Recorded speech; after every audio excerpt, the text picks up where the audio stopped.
Okay dear students, good afternoon. क्या आप लोग को मैं दिखाई दे रही हूँ? हेलो,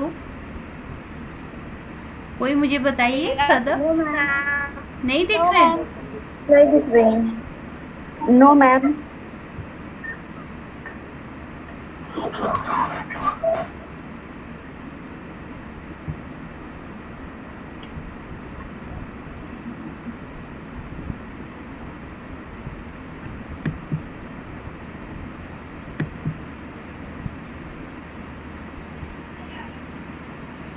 आप दिख रही हूँ? Yes ma'am. Okay dear students, yes ma'am. आप लोग ऑलमोस्ट मेरा सिलेबस काफ़ी दिन पहले ही ख़त्म हो चुका है, क्योंकि हमारे फर्स्ट पेपर का सिलेबस है। तो मैं ये कोशिश कर रही हूँ कि मैं आप लोगों को एक बार फिर से रिवाइज़ कराऊँ वो चीज़ें जो कि बहुत ही बेसिक हैं और बहुत इम्पॉर्टेंट हैं। तो आज हम लोग फिर से बात करते हैं फंजाई के जनरल कैरेक्टर्स के बारे में। ओके, और आप लोग को जो भी आता है, जो भी बताना चाहेगा वो मुझे बताएगा हैंड अपना रेज करके। ओके, ठीक है। तो एक तरीके से ये हमारी इंटरैक्टिव क्लास होगी। तो बच्चों, हम लोग स्टार्ट करते हैं। फंजाई का जो सबसे पहला कैरेक्टर क्या है, कोई बता सकता है मुझे? सबसे बेसिक चीज़ क्या है फंजाई के अंदर?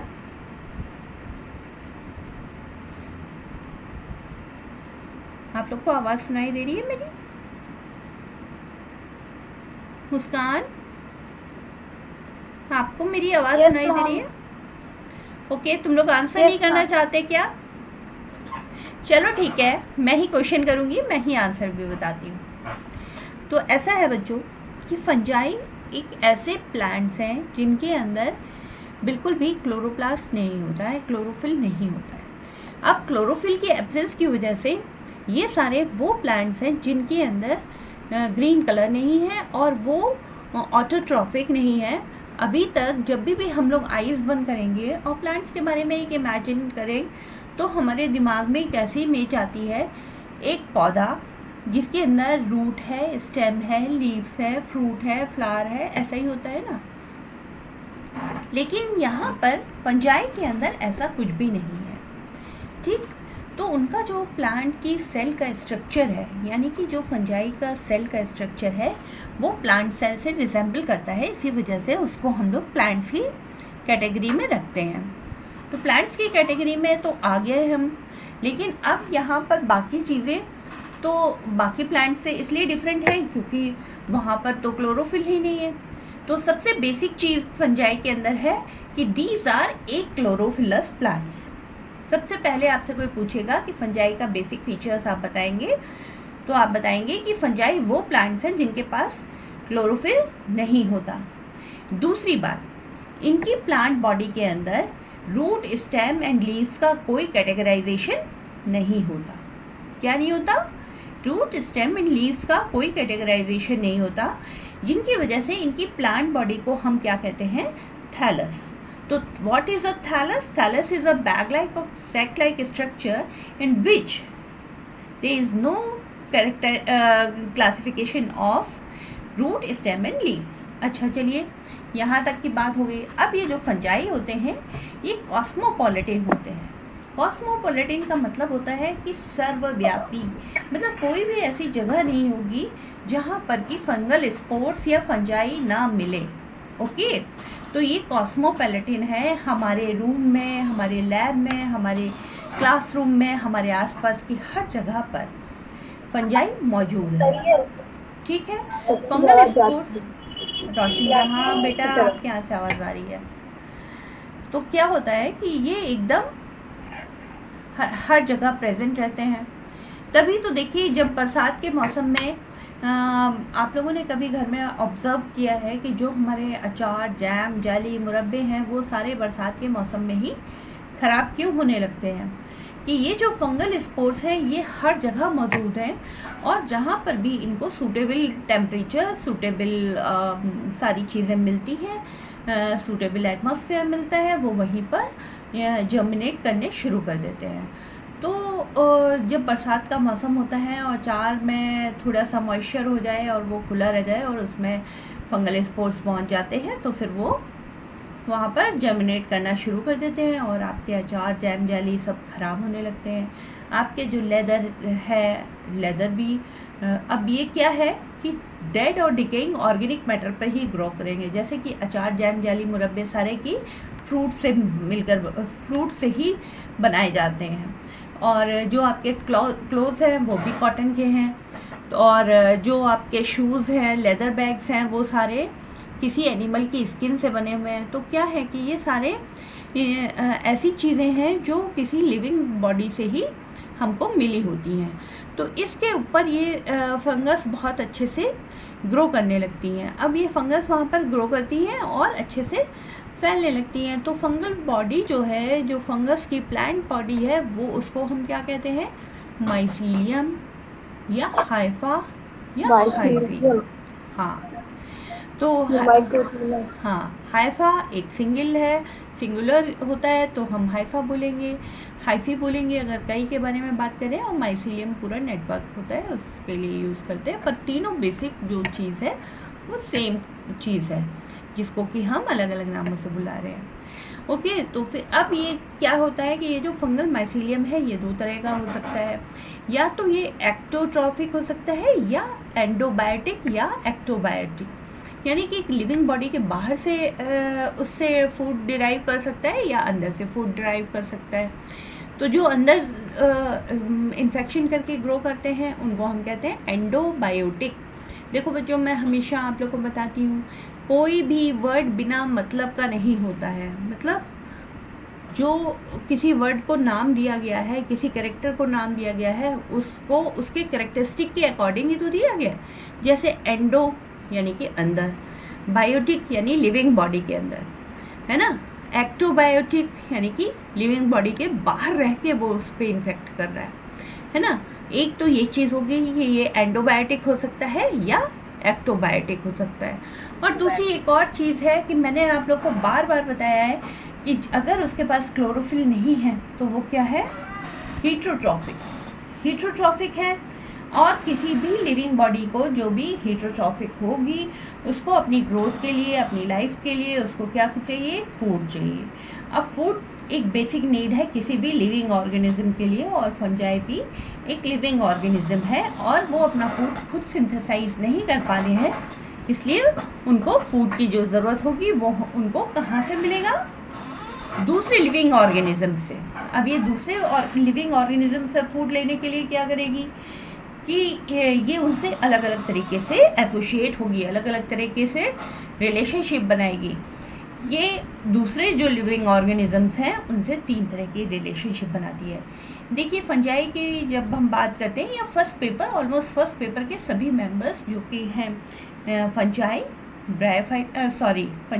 बैक्टीरिया एंड वायरसेस, ये तीनों ही कैटेगरीज ऐसी हैं जो कि अपना फूड खुद सिंथेसाइज नहीं करते। अपने फूड के लिए ये दूसरे लिविंग ऑर्गेनिजम्स पे डिपेंड होते हैं। तो जब ये दूसरे लिविंग ऑर्गेनिज्म के ऊपर डिपेंड होंगे तो इसीलिए मैं बार बार रिपीटेडली आपको बताती रहती हूँ कि एक लॉन्ग क्वेश्चन आता है जिसमें ये पूछा जाता है on the basis of nutrition आप फंजाई को कैसे क्लासीफाई कर सकते हैं। तो फंजाई का एक तो क्लासिफिकेशन है उसके कैरेक्टरिस्टिक्स, बाकी सारी कैरेक्टरिस्टिक्स के अकॉर्डिंग, और एक है उसके न्यूट्रिशन के बेसिस पर।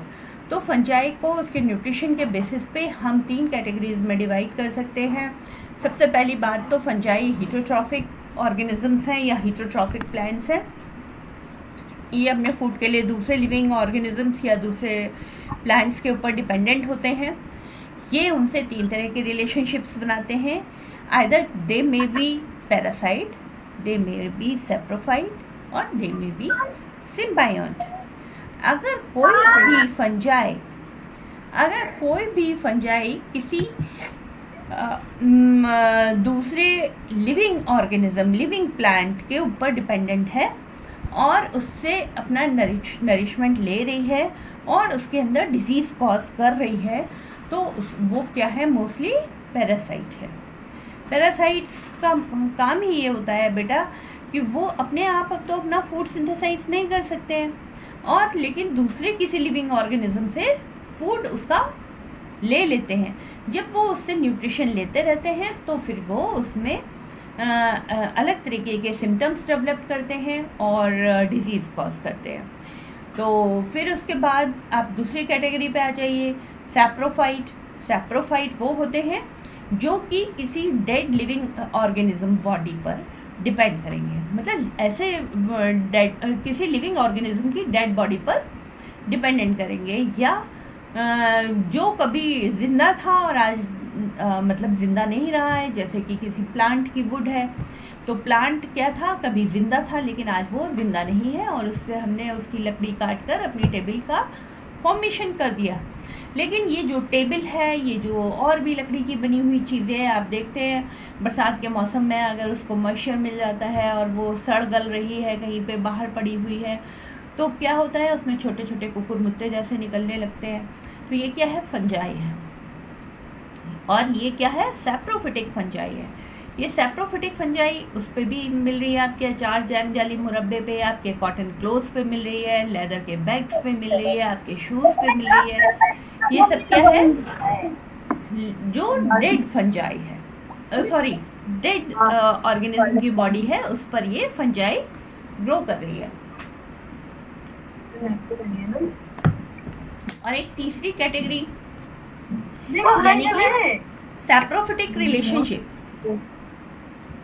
अब ये सैप्रोफिटिक रिलेशनशिप क्या है भाई, अगर कोई फंजाई अपना फूड डिराइव करने के लिए किसी डेड और डिकेइंग ऑर्गेनिक मैटर पे डिपेंडेंट है तो हम उसको सैप्रोफाइट कहते हैं। और तीसरी चीज़, अगर वो किसी ऐसे लिविंग ऑर्गेनिज्म के साथ एक एसोसिएशन बनाती है जिसको कि फंजाई की भी हेल्प की ज़रूरत है, तो फंजाई भी उसको हेल्प कर रहा है और जो दूसरा ऑर्गेनिज्म है वो भी उसको हेल्प कर रहा है। जैसा कि हमारे सामने बहुत ही पॉपुलर मेंबर है लाइकेन्स। तो लाइकेन्स आप लोगों के सिलेबस में अलग से भी है, तो इसलिए आप लोग के लिए ये एग्जाम्पल बहुत ही अच्छा है कि लाइकेन्स में क्या होता है कि एक एल्गी और एक फंजाई दोनों मिलकर एक एसोसिएशन डेवलप करते हैं और इस एसोसिएशन के फलस्वरूप एक नई तरीके का प्लांट बन जाता है जिसको कि क्या बोलते हैं, लाइकेन। ओके, तो ये जो 3 तरीके की रिलेशनशिप्स हैं जिनकी वजह से फंजाई अपना फूड डिराइव करते हैं, वो हैं पैरासिटिज्म, सैप्रोफिटिज्म एंड सिम्बायोटिक एसोसिएशन। तो इन तीनों की डेफिनेशंस आप लोग नोट डाउन कर लीजिए, अच्छे से लिख लीजिए। The relationship in between two living organisms in which one is benefited and other is harmed. एक पार्टनर को बेनिफिट हो रहा है एंड दूसरे को हार्म हो रहा है। The relationship in two living organisms in which one is benefited and other is harmed, then this kind of relationship is known as parasitism. Mind it, मैंने यहाँ पर बोला है टू लिविंग ऑर्गेनिजम्स, है ना। The relationship in between two living organisms in which one partner is benefited and the other is harmed, then it is known as, क्या बोलते हैं, parasitism. Okay, it is also known as plus minus relationship. मैंने आप लोग को बताया था, bracket के अंदर आप लिखेंगे ब्रैकेट और पहले लिखेंगे plus, then comma, then minus, bracket close. It is also known as plus minus relationship. अब आ जाइए दूसरी वाली रिलेशनशिप पे। ये दूसरी रिलेशनशिप क्या थी, saprophytism. It is a relationship in between two organisms. Mind it, मैंने वहां पर क्या कहा था, लिविंग ऑर्गेनिज्म, यहाँ पर लिविंग वर्ड नहीं है क्योंकि यहाँ पर एक पार्टनर को मरा हुआ होना, डेड होना, इनएक्टिवेटेड होना वो जरूरी है। तो it is a relationship in between two organisms in which one is benefited and other is neither benefited nor harmed. यानी कि जो सेकंड पार्टनर है ना तो उसको बेनिफिट हो रहा है और ना ही कोई हार्म हो रहा है, इसलिए क्यों ऐसा हो रहा है? क्योंकि वो तो जिंदा ही नहीं है, वो तो डेड है। तो it is neither benefited nor harm. It is also known as plus comma zero relationship. Okay, अब आ जाए तीसरे रिलेशनशिप पे। It is a relationship in between two living organisms. यहाँ पर भी दोनों जिंदा होने जरूरी है। It is a relationship in between two living organisms in which both the partners are equally benefited। यहाँ पर क्या है, दोनों के दोनों पार्टनर्स इक्वली बेनिफिटेड है। It is also known as plus plus relationship. Okay, ये हो गया। अब फिर उसके बाद ये तो हो गई उनके न्यूट्रिशन के बाद। अब चलिए आगे बढ़ते हैं। तो इनकी जो प्लांट बॉडी होती है वो माइसीलियम होती है, यानी कि थ्रेड लाइक होती है। इट में बी यूनिसेलुलर और मल्टी सेलुलर। ये यूनिसेलुलर हो सकते हैं या मल्टी सेलुलर हो सकते हैं। उसके बाद ये सेप्टेट हो सकते हैं और एसेप्टेट हो सकते हैं। सेप्टेट का मतलब उसमें सेप्टम प्रेजेंट है, और एसेप्टेट का मतलब है कि उसमें सेप्टम प्रेजेंट नहीं है। और सेप्टम प्रेजेंट नहीं है तो उसमें भी ये कंडीशन हो सकती है। इट में बी यूनिन्यूक्लिएट और मल्टी न्यूक्लिएट। अगर यूनिन्यूक्लिएट है तो जिसमें सेप्टम है तो हर सेगमेंट में एक न्यूक्लियस होगा। और अगर एसेप्टेट है यानी कि पूरी बॉडी में ही सेप्टम प्रेजेंट नहीं है, और यूनिन्यूक्लिएट है यानी कि पूरी बॉडी में एक ही न्यूक्लियस होगा। और इट में भी मल्टी न्यूक्लिएट। मल्टी न्यूक्लिएट में भी ये कंडीशन है कि अगर सेप्टेट है तो हर सेप्टम के बीच में बहुत सारे न्यूक्लियस दिखाई देंगे, और दूसरी ओर जहाँ पर एसेप्टेट कंडीशन है और मल्टी न्यूक्लिएट कंडीशन है, then it is known as coenocytic condition, की मतलब एक ही माइसीलियम में ढेर सारे न्यूक्लियस भरे हुए हैं। सिनोसिटिक कंडीशन में एक और कंडीशन हो सकती है कि उसके बीच में एक वैक्यूल डेवलप हो जाए। क्या डेवलप हो जाए? एक वैक्यूल। वैक्यूल आप लोग समझते हैं ना, खाली स्पेस। कई बार उसमें कोई फ्लूइड भी हो सकता है, लेकिन most of the time vacuoles are खाली स्पेस। तो ऐसे जो माइसीलियम है जिनके बीच में थ्रू आउट मतलब एसेप्टेट है और उसके अंदर साथ में एक वैक्यूल भी प्रेजेंट है, then it is known as siphonaceous type. Okay, तो साइफोनेशियस यानी कि आप लोग उस तरीके से इमेजिन कर सकते हैं, फूकनी आप लोगों ने देखा होगा ना, जिससे चूल्हे में खाना बनाते हैं और फूक मारते हैं, तो पाइप टाइप का होता है।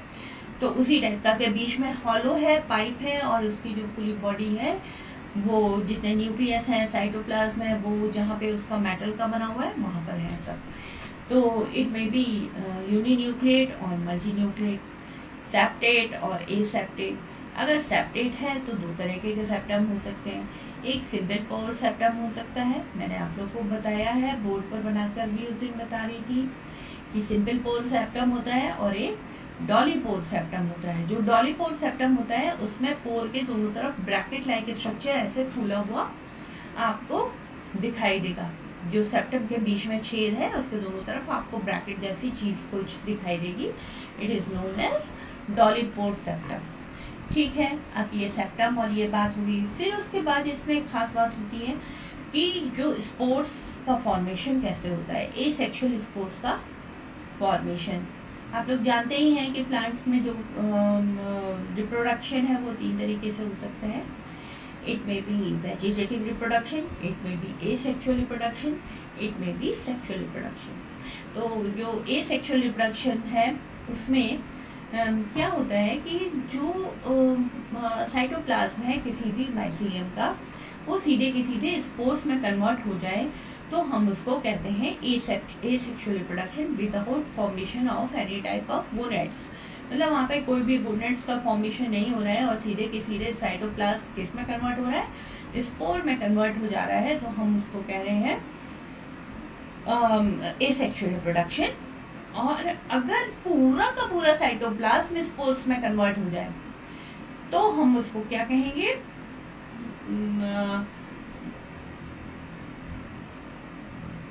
अरे टर्म मेरे दिमाग से स्किप हो रहा है, अभी मैं आपको बताऊंगी। उसके लिए एक अलग टर्म होता है कि अगर पार्शियली उसका साइटोप्लाज्म से स्पोर्स का फॉर्मेशन हो रहा है या पूरा का पूरा, हाँ अगर पार्शियली हो रहा है तो हम कहेंगे eucarpic type of spore formation. और अगर पूरा का पूरा साइटोप्लाज्म सीधे स्पोर में कन्वर्ट हो रहा है तो हम उसको कहेंगे होलोकार्पिक। यानी कि यहाँ पर दो टर्म्स आ गए, होलोकार्पिक एंड यूकार्पिक। होलोकार्पिक का मतलब है होलो माने complete cytoplasm is converted into spores, और कभी कभी होता है कि इस पूरे साइटोप्लाज्म का कुछ हिस्सा स्पोर्स में कन्वर्टेड होता है, तो हम उसको कहते हैं यूकार्पिक। तो होलोकार्पिक हो सकता है या यूकार्पिक हो सकता है। तो स्पोर फॉर्मेशन हो जाएगा। अब जब स्पोर बनेंगे तो स्पोर कैसे बनेंगे? स्पोर दो तरीके के हो सकते हैं, या तो वो हो सकते हैं पियर शेप्ड।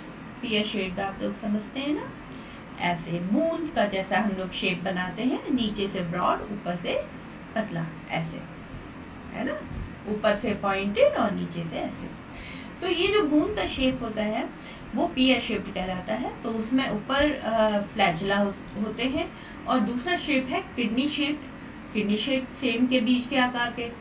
तो दो तरीके के शेप हो सकते हैं। अब दोनों ही शेप्स में या तो वो यूनिफ्लैजिलेट हो सकते हैं या तो बाइफ्लैजिलेट स्पोर्स हो सकते हैं। जो यूनिफ्लैजिलेट हो सकते हैं उनमें एक फ्लैजिला होगा, और जो बाइफ्लैजिलेट होंगे उसमें दो फ्लैजिला होगा। इसमें फ्लैजिला दो तरीके के होते हैं, या तो वो विप्लैश टाइप के या फिर टिंसल टाइप के।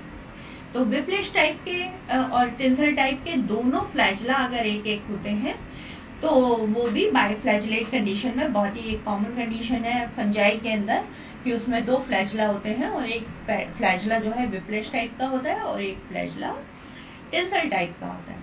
तो इस तरीके से उसमें स्पोर्स बनते हैं। तो और ये तो हो गए फ्लैजिलेटेड स्पोर्स। इसके अलावा और भी टाइप के स्पोर्स होते हैं, जिनमें सबसे पॉपुलर है कोनिडिया। कोनिडिया आप लोग को मैंने बताया था कि माइसीलियम होता है। माइसीलियम एक थ्रेड लाइक स्ट्रक्चर है, और थ्रेड लाइक स्ट्रक्चर में कहीं पर भी एक कॉन्स्ट्रिक्शन डेवलप होगा। आप लोग को दो वर्ड बताए थे, एक होता है कॉन्स्ट्रिक्शन, एक होता है कंस्ट्रक्शन। तो कॉन्स्ट्रिक्शन का मतलब होता है ऐसे दबाव डेवलप होना, ठीक है। तो दबाव का मतलब होता है कॉन्स्ट्रिक्शन, वो दोनों तरफ से होता जाता है और आपस में जाके मिल जाते हैं दोनों सिरे, और वो कोनिडिया कट ऑफ हो जाते हैं। उसके नीचे फिर दोबारा कॉन्स्ट्रिक्शन होता है, फिर तीसरा कॉन्स्ट्रिक्शन हो जाता है, फिर चौथा कॉन्स्ट्रिक्शन हो जाता है। तो इस तरीके से जब भी कोनिडिया का फॉर्मेशन होता है वो बहुत ही मतलब सीक्वेंशियली लगातार चेन के फॉर्म में कोनिडिया फॉर्म होते हैं। ओके, तो फिर बहुत सारे कोनिडिया एक साथ फॉर्म हो सकते हैं। यहाँ पर एक चीज़ और भी मैं आपको याद दिला दूँ कि फंजाई का जो क्लासिफिकेशन है वो उसके सेक्सुअल स्पोर्स के आधार पर किया जाता है।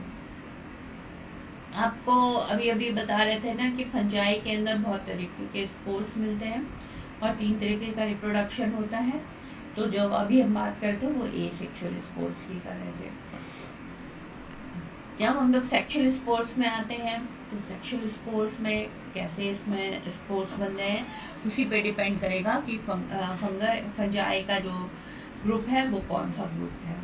तो जैसे ओमाइसिटीज, मिक्सोमाइसिटीज, रेस्कोमाइसिटीज, बेसिडियोमाइसिटीज, तो ये जो 4 ग्रुप्स हैं इनके तो अलग अलग तरीके के स्पोर्स हो गए। जैसे कि एस्कोमाइसिटीज में एस्कोस्पोर्स मिलेंगे, बेसिडियोमाइसिटीज में बेसिडियो स्पोर्स मिलेंगे, और जो ओमाइसिटीज में ओ स्पोर्स मिलेंगे। लेकिन जो है ये जो लास्ट वाला एक ग्रुप है ड्यूटेरोमाइसिटीज, इसमें एक खास बात होती है, फंजाई के अंदर ही ऐसा एक ग्रुप बनाया गया है। आप जानते हैं कि फंजाई बहुत ही मतलब माइक्रोस्कोपिक ऑर्गेनिजम्स हैं, हम उनको नेकेड आइज से बहुत कम बार देख पाते हैं। बहुत ही कम फंजाई आपने देखी हैं जिनको हम नेकेड आइज से देख रहे हैं। अधिकतर हम क्या देखते हैं कि सरसों की पत्ती के ऊपर फंजाई, तो भी हम उसको डस्ट के फॉर्म में देख पा रहे हैं, लेकिन हम ये नहीं देख पा रहे हैं कि उसका माइसीलियम कैसा है, क्या है। सिर्फ हम जो नेकेड आइज से देख रहे हैं, आपने लैब में देखा ही है कि आपने एगेरिकस और मॉर्शेला 2 ही फंजाई हैं जिनकी फ्रूटिंग बॉडीज को देखा है। बाकी जितनी भी चीज़ें हैं वो फंजाई का इन्फेक्शन देखा है किसी और लिविंग ऑर्गेनिज्म पे या लिविंग प्लांट पे, है ना। जैसे कि आपने देखा है Albugo, white rust of crucifers देखा है ना बच्चों।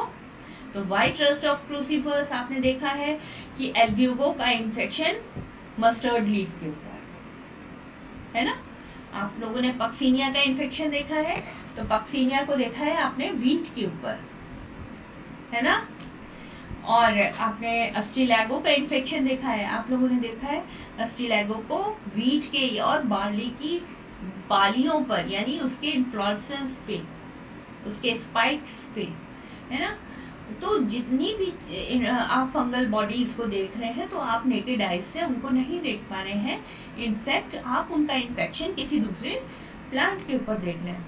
तो क्या होता है कि लिविंग जो ये बॉडी होती है फंजाई की, तो ये लिविंग बॉडीज क्या कर रही हैं यहाँ पर, वो दूसरे के ऊपर इन्फेक्ट कर रही हैं, दूसरे के ऊपर ग्रो कर रही हैं, और वहाँ पर उनके इन्फेक्शन को ही हम लोग ऑब्जर्व कर पा रहे हैं।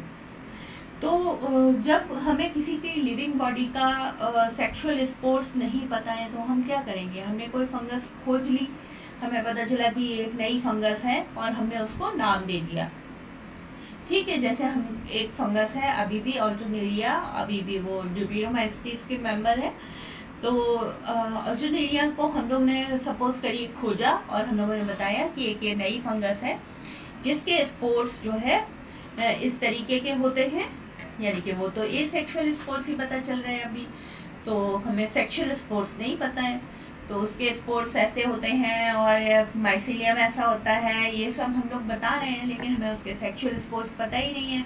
तो लेटर ऑन उस पर रिसर्चेस लगातार होती जाती है बच्चों, और फिर जब उसकी सेक्शुअल स्पोर्स नोन होती है, तो हम उसकी क्लास में उसको रख देते हैं। तब तक के लिए हम उस फंगस को कहाँ रखते हैं, क्लास ड्यूटेरोमाइसीट्स के अंदर। इसीलिए क्लास ड्यूटेरोमाइसीट्स का एक और नाम है कि फंजाई इम्परफेक्टाई। क्या बोलते हैं, फंजाई इम्परफेक्टाई। इसका मतलब है इम्परफेक्ट फंजाई, मतलब उसकी परफेक्ट स्टेज अभी पता नहीं है, इसलिए वो इम्परफेक्ट फंजाई है।